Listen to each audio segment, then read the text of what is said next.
भारत जोडो शनिवारी ठाण्यात काँग्रेसची जोरदार तयारी. काँग्रेसचे नेते राहुल गांधी यांची दुसऱ्या टप्प्यातील भारत जोडो न्याययात्रा महाराष्ट्रात दाखल झाली. यात्रेचा समारोप मुंबईत होणार असून 15 व 16 मार्च रोजी ठाणे जिल्ह्यात दाखल होणार आहे. या यात्रेची जोरदार तयारी इंडिया आघाडीने केली असून भारताचा ढाण्यावाग ठाण्यात अशा आशयाचे पोस्टर झळकले होते.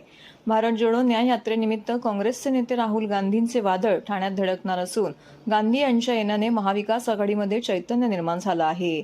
या यात्रेचा मार्ग Kausa Y junction, Mumbra, Retibandar, Kharegaon, Kalwa, Tembhinaka, Jambhinaka, Ram Maruti road, Gokhale road, LBS, Tiptop मार्गे मुंबईत दाखल होणार असल्याची माहिती इंडिया आघाडीच्या नेत्यांनी पत्रकार परिषदेमध्ये दिली.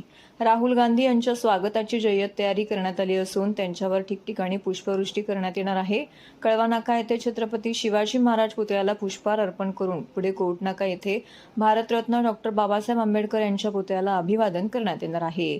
जांभी नाका येथे छोटेखानी सभा होणार आहे. तर या पत्रकार परिषदेला शिवसेना उद्धव बाळासाहेब ठाकरे पक्षाचे नेते खासदार राजन विचारे, इंडिया आघाडीचे समन्वयक जितेंद्र आव्हाड, ठाणे काँग्रेसचे अध्यक्ष तसेच भारत जोडो यात्रेचे समन्वयक विक्रांत चव्हाण, शिवसेनेचे जिल्हाप्रमुख केदार दिघे, काँग्रेस प्रवक्ते सचिन शिंदे इत्यादी उपस्थित होते.